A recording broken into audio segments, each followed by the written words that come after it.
Hi everyone. The UPSC Enforcement and Accounts Officer interviews are just around the corner, and I believe many of you who are watching this video would be appearing in the upcoming interviews. So, first of all, I would like to congratulate every one of you who has been called for the interview by the UPSC. I have tried to compile a few short videos which I believe will be helpful for most of you, and if there are any further queries suggestions, then you can drop your comments and I'll try to answer them as early as possible. इसके अलावा you people might be having a group on Telegram और WhatsApp जिसमें individual interviews जिनके conduct होते जा रहे हैं वो लोग अपनी ट्रांसक्रिप्ट शेयर करते रहेंगे. तो particularly these transcript will be very helpful to each one of you. The first major aspect that UPSC is looking for is your personality. Written आप ऑलरेडी क्लियर कर चुके हैं जिसमें आपकी फैक्चुअल नॉलेज चेक हो चुकी है. अब आपको अपनी पर्सनालिटी डिपिक्ट करनी है जिसको यूपीएससी इवैल्यूएट करेगी कि आप एक रिस्पॉन्सिबल पब्लिक सर्वेंट बनने के लिए कैपेबल हैं या नहीं. तो इसमें प्राइमरली आपका कॉन्फिडेंस भी चेक होता है. कॉन्फिडेंस वो कई बार आपको शैटर करने की कोशिश भी करते हैं जब वो आपसे आईक्यू बेस्ड या मेंटल मैथ्स बेस्ड क्वेश्चंस भी पूछ लेते हैं. हम लोगों के बैच में जब लोग ट्रांसक्रिप्ट्स अपनी शेयर कर रहे थे तो कई लोगों से शुरू के जो इंटरव्यूज थे उनमें मेंटल मैथ्स के क्वेश्चन पूछे गए थे. देन आपको कोप अप करने के लिए आर्ट ऑफ डिनाइल आना चाहिए. आर्ट ऑफ डिनाइल क्या है? By art of denial what I mean to say is कि जब आपको किसी क्वेश्चन का आंसर ना पता हो तो आपको उसको मना कैसे करना है. Instead of making a bluff और a guess you can take an educated guess. But कभी कुछ फैक्ट बेस्ड क्वेश्चन पूछे गए हैं और आप सिर्फ इम्प्रेस करने के लिए और ना नहीं कर पा रहे हैं इसलिए आप सिर्फ आंसर दे रहे हैं तो वो कई बार आपकी पर्सनैलिटी पे गलत रिफ्लेक्ट करता है.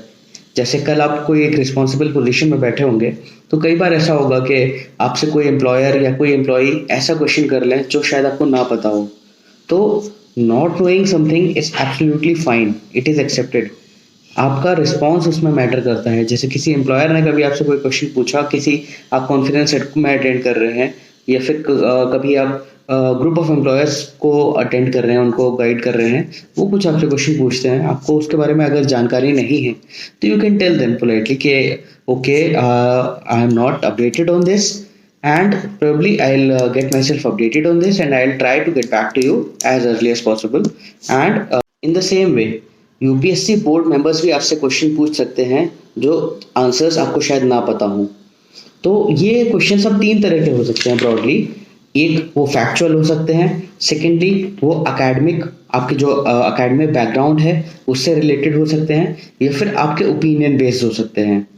तो अगर वो ओपिनियन बेस्ड हैं तो आपको ट्राई करना चाहिए आप उसमें एक कन्विंसिंग आंसर दें. भले ही आप टाइम लें, सोचें.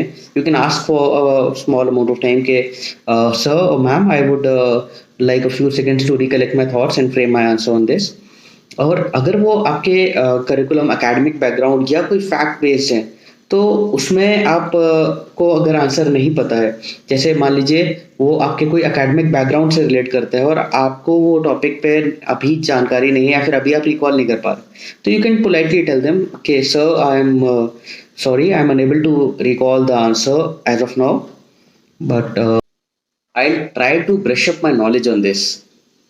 The another aspect that you need to take care of is that you should always wear a smile on your face.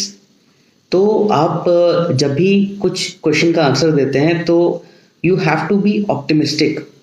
और वो किसी भी तरह का क्वेश्चन पूछेंगे आपसे कि सोसाइटी में जो नेगेटिविटी है कुछ चीज़ों को लेके, कम्युनल क्लैशेस हो या फिर ग्लोबली यूक्रेन क्राइसिस या शूटिंग में काफ़ी यूएस में शूटिंग हुई और काफ़ी जो स्कूल चिल्ड्रन थे उनकी डेथ हुई, तो आपको नेगेटिव या पेसिमिस्टिक साउंड नहीं करना है.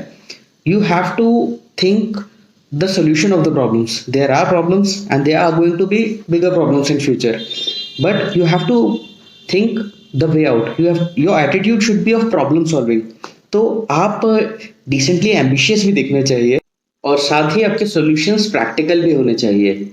आप उनको जो 35 to 40 years of experience in administration के साथ बैठे हैं टेबल के अपोजिट साइड पे, उनको ब्लफ नहीं कर सकते और हमें कोशिश भी नहीं करनी है कि हम उनको ब्लफ करें।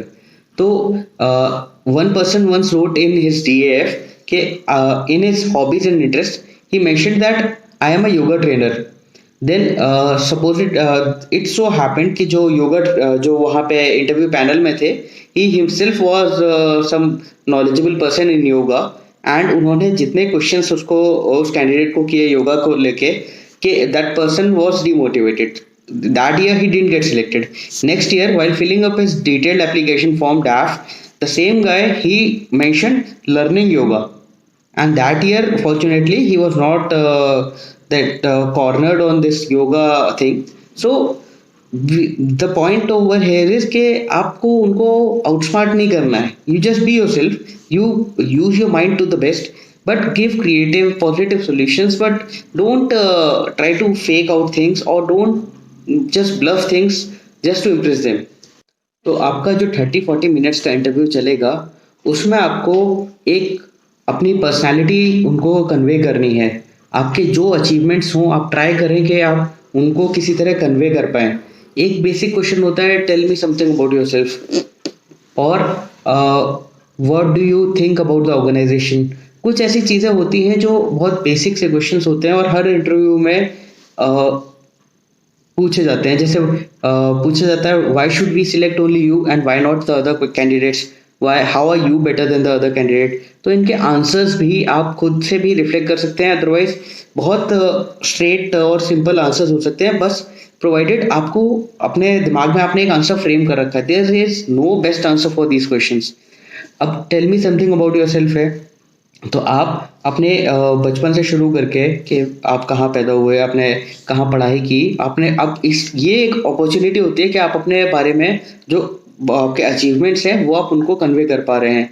जैसे one guy who turned up at my office for this interview and वो कैंडिडेट उनका खुद का भी इंटरव्यू है शायद नेक्स्ट मंथ, एंड उन्होंने बताया कि वो सैनिक स्कूल से हैं और उन्होंने स्पोर्ट्स में कुछ मेडल्स जीते हैं। अब ये चीज़ें वो directly tell me something about yourself में नहीं बताते हैं।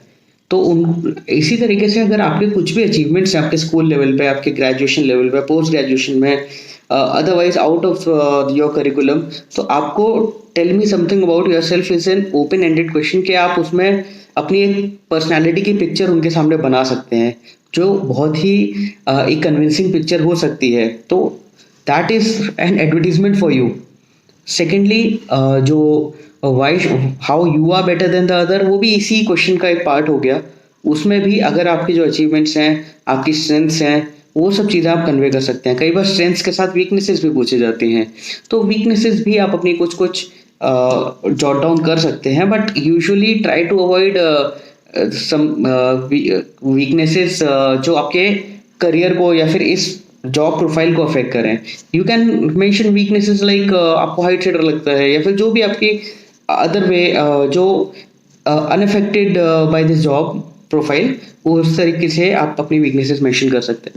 और रेयरली इट हैपेंस, बट अगर आपके साथ ऐसा होता है कि अगर इंटरव्यूअर आपको बोलते हैं कि आप जोक सुना दीजिए या फिर आपको पोइट्री में इंटरेस्ट है तो आप कोई शेर या शायरी सुना दीजिए, तो आई वुड से कि आप ट्राई करें कि उस टाइम उनको आप वो सुना पाएँ। इससे एक आपका कॉन्फिडेंस भी रिफ्लेक्ट होता है और ऊपर से जो इंटरव्यू का एनवायरनमेंट है वो भी बहुत लाइटन अप हो जाता है। और ऐसा बोला भी जाता है कि अगर इंटरव्यूअर हंस जाते हैं, स्माइल करते हैं आपके इंटरव्यू के दौरान, तो there are very much chances, very fair chances कि यू आर सिलेक्टेड। तो I would wind up this personality video by quoting Kabir, जो 15वीं शताब्दी में ही बता गए थे कि ऐसी वाणी बोलिए मन का आपा खोए, औरन को शीतल करे आपो शीतल होए। तो आपका इंटरव्यू इसी नोट पे ख़त्म होना चाहिए कि जो पैनल है उनको भी आपसे बात करके अच्छा लगे और वो आपके अंदर एक रिस्पॉन्सिबल पब्लिक सर्वेंट को देख पाए। Thank you. See you in next video.